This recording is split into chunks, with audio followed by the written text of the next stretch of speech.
금년 시작하면서 교회 목표를 예수님의 제자가 되자라고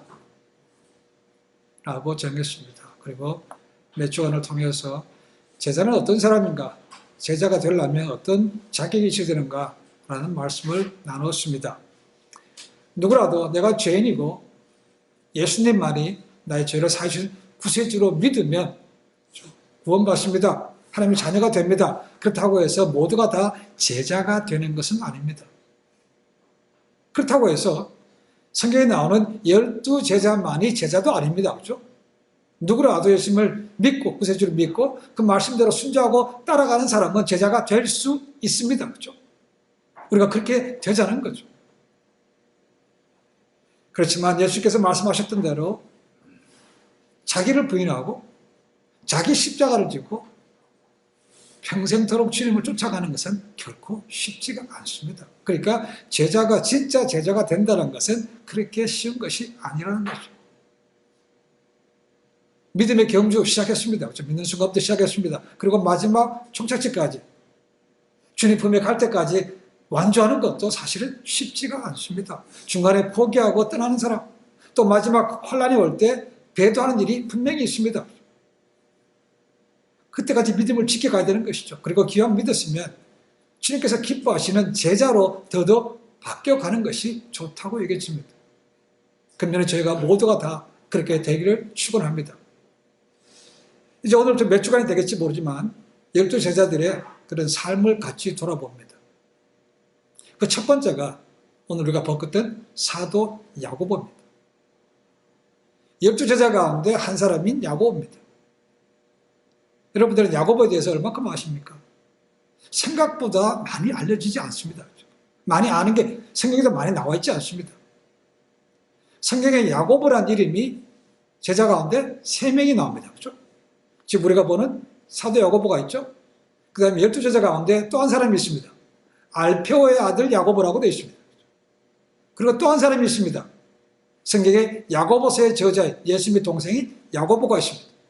그래서 흔히들 이 야고보가 헷갈리기 때문에 지금 나오는 요한의 형제 야고보를 큰 야고보라고 부르고 나머지 사람들은 작은 야고보라고 부릅니다. 영어로는 제임스입니다. 자, 예수님의 12제자 가운데 가장 핵심 멤버로 꼽히는 사람이 3사람이죠. 그렇죠? 베드로와 야고보와 요한입니다. 늘 어디를 갈 때 데리고 다녔습니다. 가까이서. 높은 산에 올라가셔서 변화될 때도 데려가셨습니다. 그리고 마지막에 십자가 달리시기 전에 너무 마음이 민망해서 겟세마네 동산 기도할 때도 3명은 따로 불러서 날 위해서 기도했다오. 이렇게 부탁까지 했던 사람들이 이 3사람이었습니다. 그런데 의외로 사람들이 그걸 친숙하지 못한 것이 야고보라고 얘기했습니다. 그리고 야고보와 요한은 거의 같이 나옵니다. 그리고 야고보라는 이름이 요한보다 항상 앞서 나옵니다. 그런 걸 볼 때 야고보가 요한보다 형이라고 봅니다. 여기 나오는 것은 12제자 가운데 요한의 형제 야고보를 말하고 있습니다. 자, 성경에 별로 알려진 것이 없습니다. 그런데도 불구하고 학자들은 이 야고보와 요한의 가문이 베드로와 안드레의 가문보다 훨씬 더 유력할 것이라고 봅니다.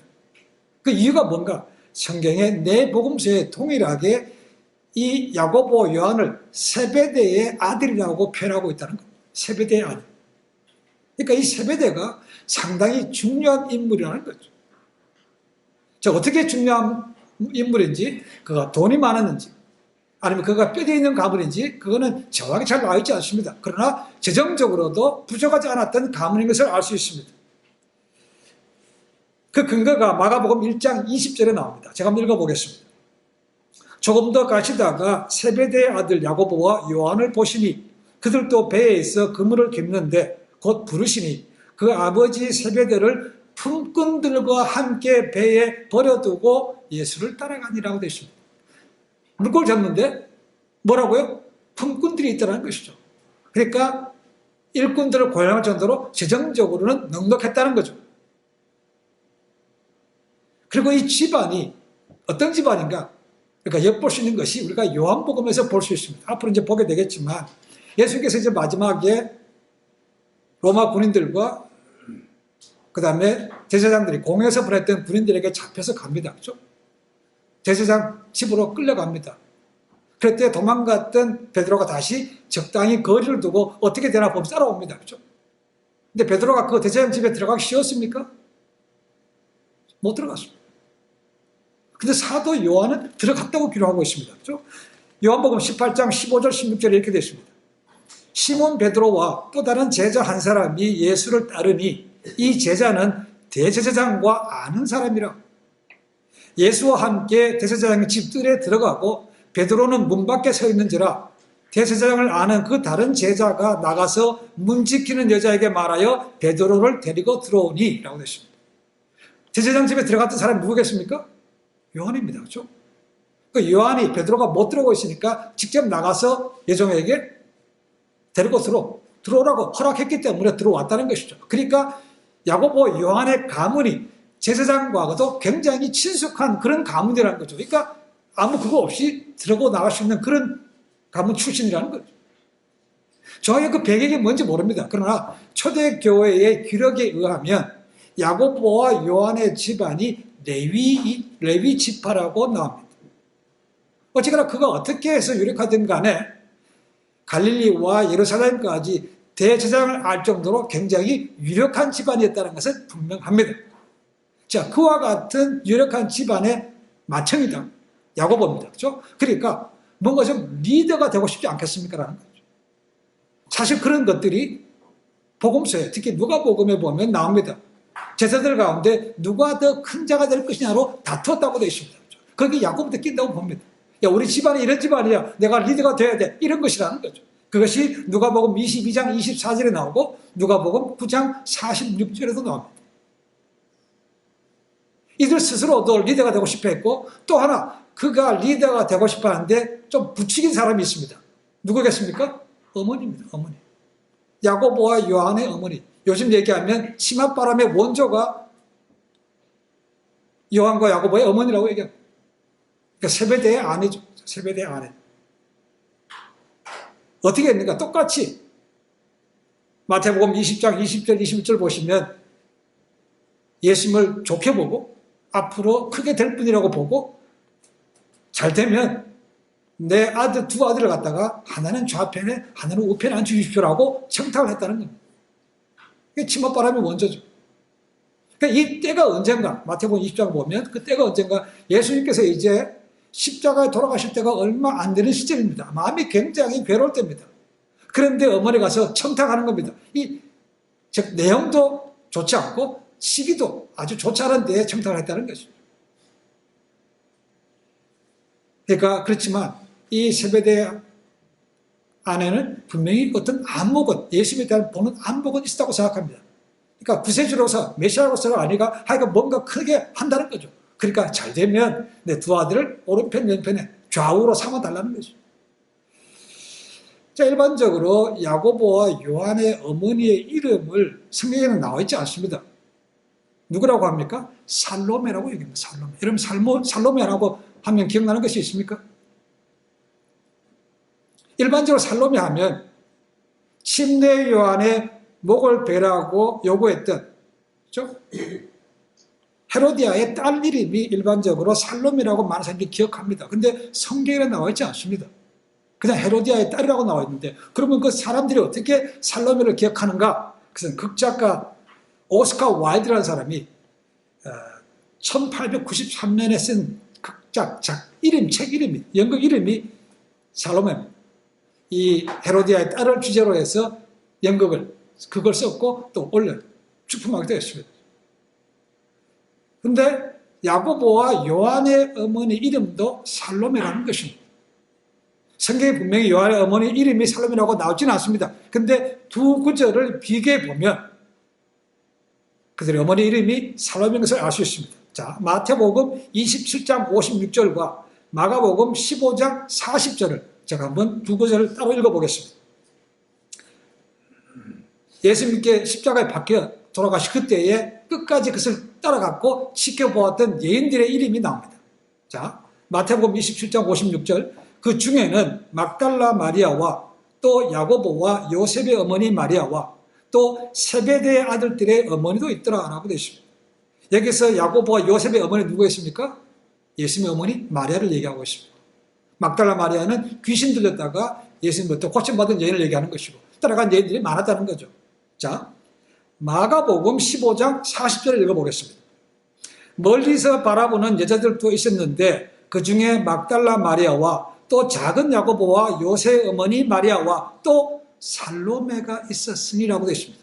이 두 구절을 비교해보면 똑같은 말인데 야고보와 요한의 어머니라보다는 살로메가 나옵니다. 그래서 야고보와 요한의 어머니를 살로메라고 봅니다. 어쨌거나 어머니들과 자식들이 그렇게 되기를 원했고 그 다음에 자식들도 거기서 영향을 받아서 리더가 되기를 원했지만 야고보는 사실 리더가 되지 못했습니다. 그러나 늘 핵심 멤버에 들어갈 정도로 끼었던 사람인 것은 분명합니다.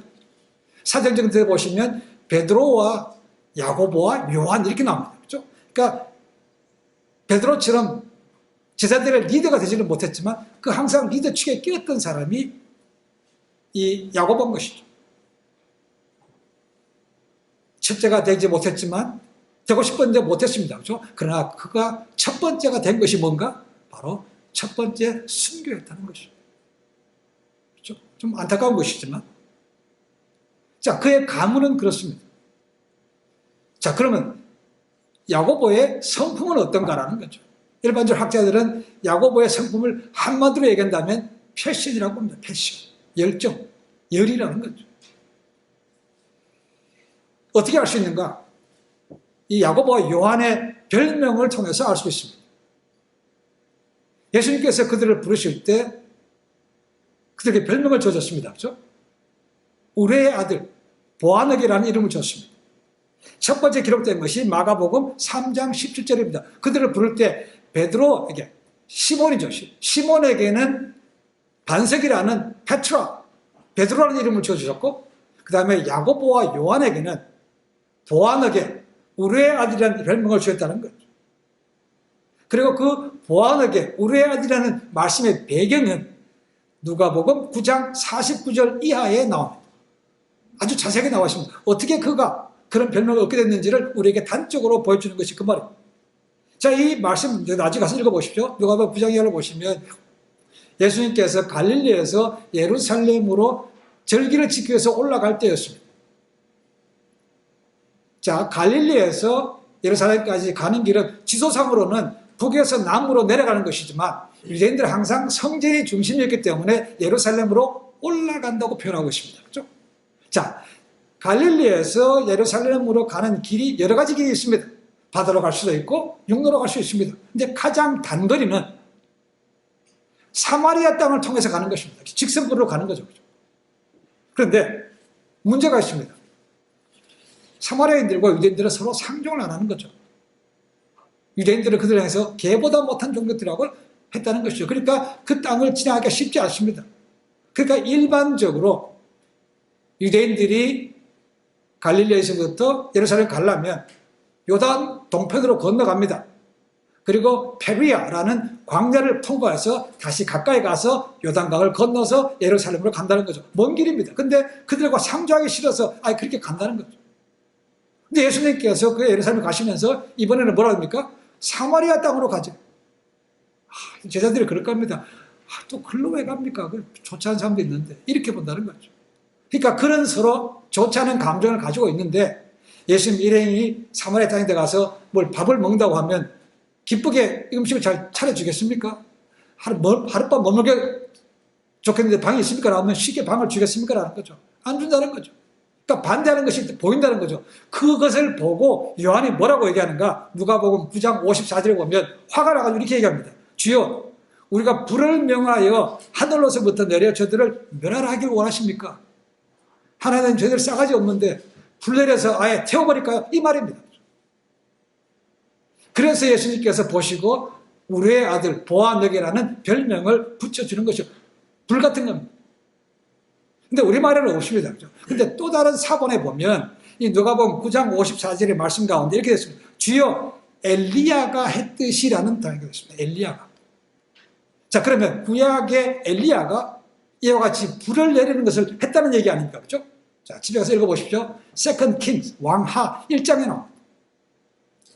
그때 배경은 아하시아 왕 때라고 했습니다. 아하시아는 이스라엘의 북이스라엘의 가장 영적으로 타락했던 아합 왕의 아들입니다. 그 아버지의 그 아들이라고 이 아들도 영적으로 그렇게 좋지 않았던 그런 왕이었습니다.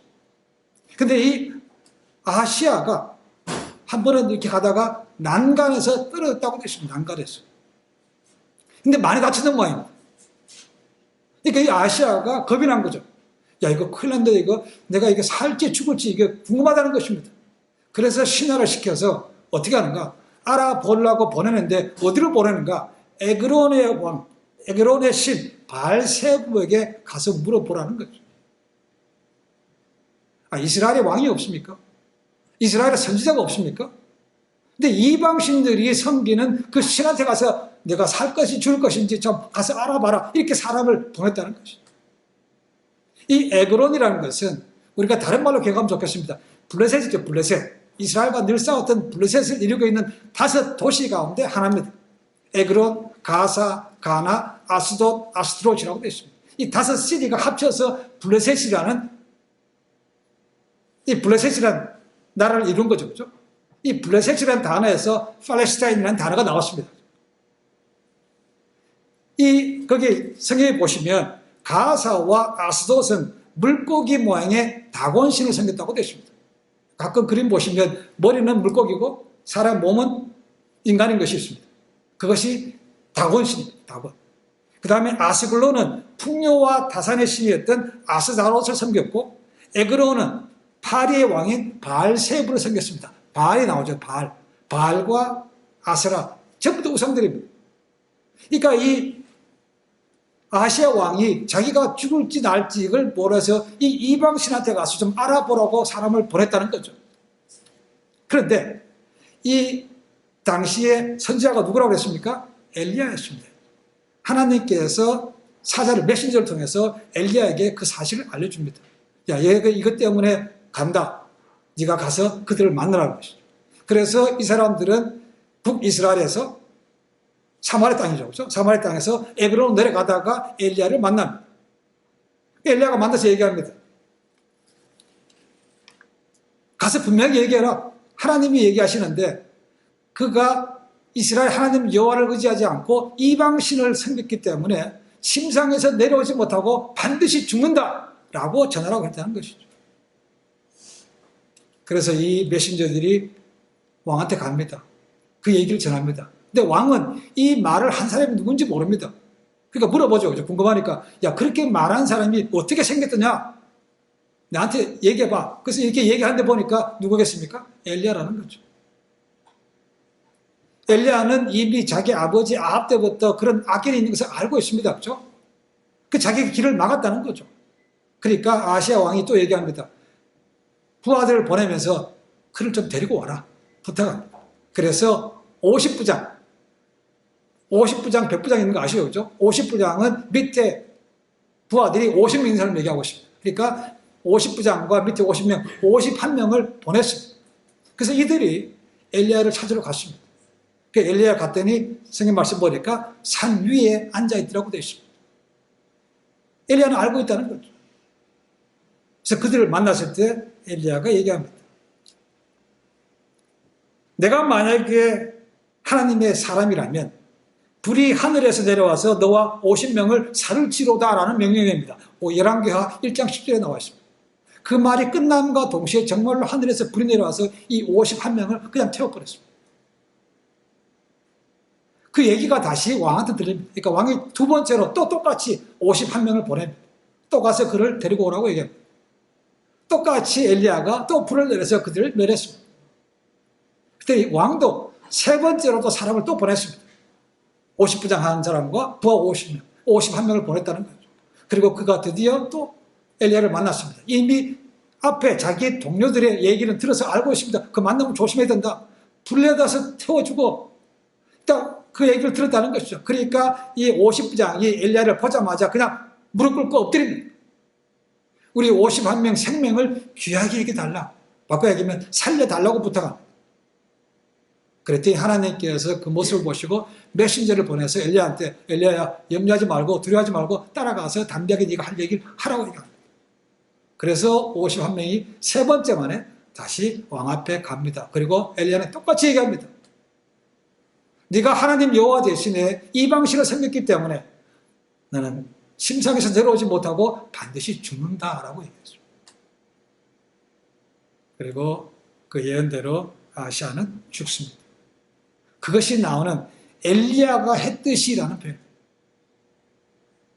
그러니까 야고보하고 요나는 기억하고 뭡니까? 구약에 그런 것처럼 하나님 불을 내려서 저 우리에게 불친절하게 대하는 사마리아 사람들 그냥 태워버릴까요? 이랬다는 것이죠. 불같은 성격입니다. 그렇죠?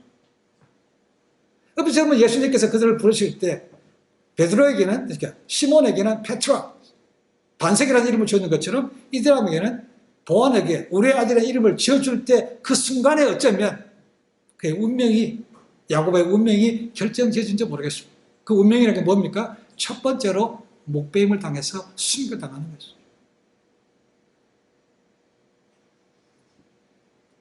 성격이 이렇기 때문에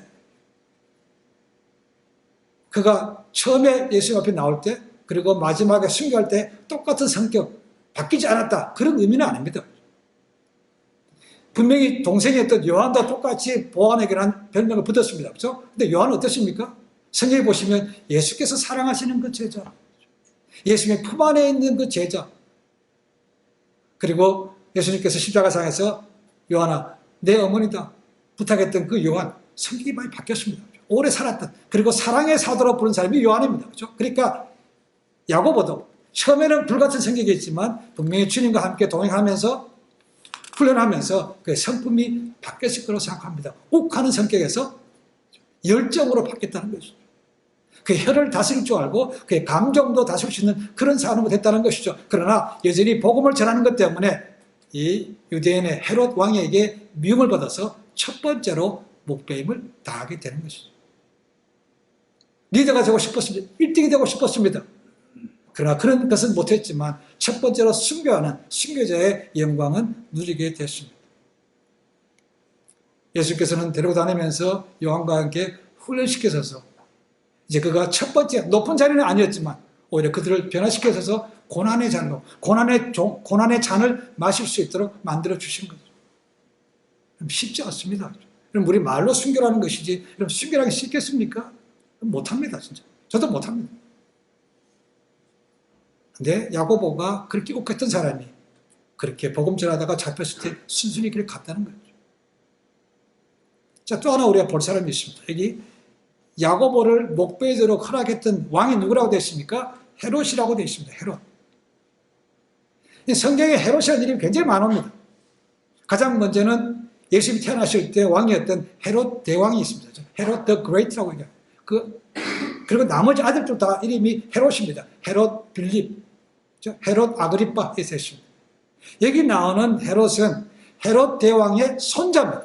그리고 그의 여기 나오는 헤롯 아그리파, 그러니까 침례 요한의 목을 베라 허락했던 그 헤롯 아그리파의 조카가 됩니다. 그래서 헤롯 아그리파 1세라고 부릅니다. 헤롯 아그리파 1세. 족보가 그렇습니다.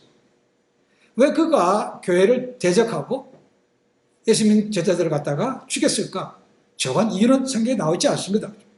어차피 할아버지 헤롯 대왕 때부터 예수님과는 참 좋지 않은 관계였습니다. 할아버지들은 예수님을 태어날 때부터 죽이려고 했고, 그죠? 그 나머지 자식들도 늘 예수님과 껄끄러운 관계였습니다. 그러다가 결국은 복음을 전하고 앞장서는 그 가운데 야고보가 너무 열정이 뛰어났기 때문에 오히려 이 헤롯의 눈밖에 나서 잡혔다는 것이죠. 그리고 야, 칼로 배 죽습니다. 그러고 찝찝한 거죠. 그렇죠? 12제자 가운데 한 명인, 리더 가운데 코어 멤버 가운데 한 명입니다. 그리고 그를 따른 사람도 적지 않게 있습니다. 그렇죠? 근데 반응을 보는 겁니다. 정치인이니까. 그렇죠? 어떻게 되나 봤더니 사람들이 너무 좋아요. 그 잘 죽였다는 것입니다. 그래서 괜찮네. 그래서 베드로까지, 리더였던 베드로까지 잡아들여서 죽이려고 했던 사람이 이 헤롯 아그리파 1세입니다. 그러나 성경에서 읽어보십시오. 사도행 12장 읽어보시면 그의 계획은 성령님의 역사로 실패로 끝나죠. 그렇죠? 베드로는 유유히 도망갑니다. 자유스럽게 됩니다. 그렇죠? 그 바람에 이 헤롯 아그리파 1세가 화가 나가지고 그 지키던 간수들을 체행한 다음에 그가 가이사라로 떠났다고 말하고 있습니다. 그리고 그 가이사라 그곳에서 하나님께 영광을 돌리지 않다가 심판을 받아서 벌레가 먹어서 죽었다고 사도행전 12장 23절에 기록하고 있습니다. 충이 먹었다. 벌레가 먹었다. 사도 야고보에 대한 기록은 어떻게 보면 단독으로 혼자만 나오는 것은 오직 이 구절이 유일합니다. 요한의 형제 야고보를 칼로 죽이니 이것이 끝입니다. 하지만 그가 죽었다는 것은 굉장히 우리에게 의미를 많이 주는 거죠. 불같은 사람이었던 그가 어떻게 순교를 당했을까? 이 성경에 12제자 가운데 가룟유다를 빼고 그죠? 가룟유다 빼고 가룟유다 자기 스스로 자살했으니까 빼고 12제자 가운데 유일하게 죽음이 기록된 것은 야고보밖에 없습니다. 나머지 11명은 죽었다는 기록이 없잖아요. 그죠? 그 이후에 죽었다는 겁니다. 기록이 나와 있지 않아요. 성경에서 오직 12제자 가운데 야고보의 죽음만 오늘 본문 12장 2절에서 목배임을 당했다고 기록하고 있다는 것이죠. 굉장히 큰 의미가 있습니다. 그죠?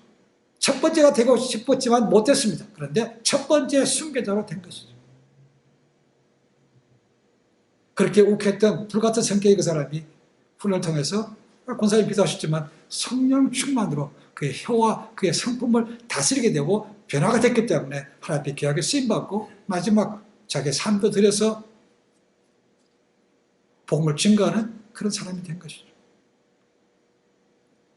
유대인 역사 가운데 유세비우스라는 사람이 있습니다. 이 유세비우스가 이런 말을 인용했습니다. 알렉산드리아의 클레멘트, 그 다음에 처치 파더, 교부라고 부릅니다. 아프리카의 가장 큰 도시 가운데 하나가 이 알렉산드리아입니다. 거기 있었던 클레멘트라는 교부가 이런 말을 한 것을 인용하고 있습니다. 자, 뭐라고 되어 있는 게 이렇게 되어 있습니다. 클레멘트의 말에 의하면 야고보를 재판장에 데려갔던 사람이 그의 증언을 듣고 마음에 감동이 되어 자신도 기독교인이라고 고백했다고 한다. 결국 그들은 둘 다 함께 끌려나갔고 그는 끌려가는 도중에 야고보에게 용서를 구했다. 야고보는 잠시 생각한 뒤에 그대에게 평화가 있기를 바란다고 말한 뒤 그에게 입을 맞추었다. 그러고 나서 두 사람은 동시에 참수형을 당했다라는 기록이 남아있는 것이죠. 그를 집행했던 그 집행하는 군인인지 뭔지 모르겠습니다. 그 사람도 그것을 보고 나도 믿습니다라고 했다는 것입니다. 이거 보면 기억나는 거 있죠. 그렇죠? 예수님께서 십자가에 못 박혔다고 하실 때 그것을 주관했던 백부장이 있죠. 로마 백부장. 다 본 다음에 뭐라고 했습니까? 이 사람은 진실로 하나님의 아들이었다고 고백했지 않습니까? 그와 똑같은 것이 이 사도 야고보가 순교당할 때 있었다는 거죠. 그러니까 마지막 순간에 죽음을 당하면서 그 증언마저도 하나님 역사를 나타냈다는 것이죠. 대단한 것이죠. 사람의 성격이 쉽게 바뀌겠습니까?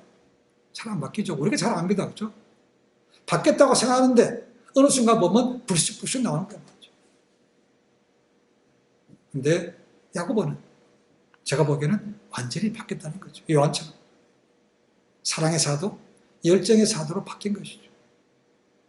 그래서 복음을 전하다가 너무 복음을 열정적으로 전하니까 마치 스테반스처럼 많은 사람들이 유대교에서 옮겨가니까 왕의 눈에 띄고 미움을 사고 공회인들에게도 미움을 사서 결국은 목배임에 넘겨줬다는 겁니다.